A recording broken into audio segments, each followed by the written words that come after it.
Oui, quelques réactions aux remarques, puisque il ne s'agit pas de privatiser ce qui a été déjà privatisé, nous savons bien, mais il s'agit de réduire la part de l'État, donc d'accélérer encore ce processus. Donc c'est bien cela que nous pointons. Il ne s'agit pas d'une contre-vérité, puisque les parts de l'État seraient réduites à zéro avec votre proposition,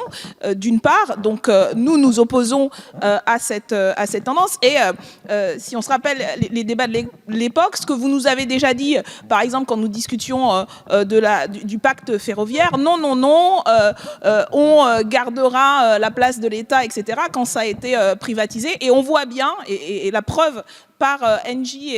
et le secteur de l'énergie, à quel point la logique que vous suivez, c'est celle, en fait, pour le ferroviaire comme aujourd'hui pour l'énergie, d'une privatisation totale et d'un désengagement de l'État. Et le deuxième point, et je pense que là aussi c'est révélateur de votre manque de vision stratégique pour le coup,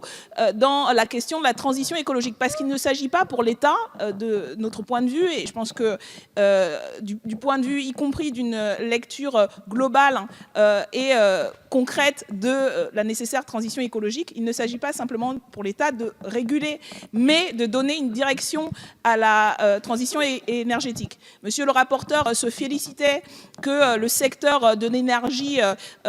soit en boom, et ça, ce n'est pas la raison n'en est pas la privatisation. La raison, c'est que c'est une ressource qui fait l'objet d'un marché, et parce que les besoins sont en augmentation, le secteur est en boom. Mais du point de vue d'une politique réelle de transition écologique qui ne se satisfait pas simplement qu'il y a un marché de l'énergie et qu'on consomme de plus en plus et que du coup on vend de plus en plus cher et que ça se répercute y compris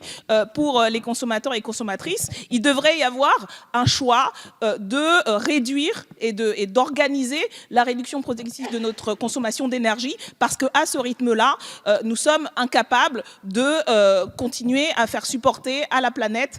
et à la société le tel poids d'une consommation énergétique trop démesurée. Et c'est là la preuve à nouveau, par exemple, que votre gouvernement n'est absolument pas engagé dans une vision stratégique, c'est-à-dire pas simplement réguler, mais anticiper, mais planifier la transition écologique.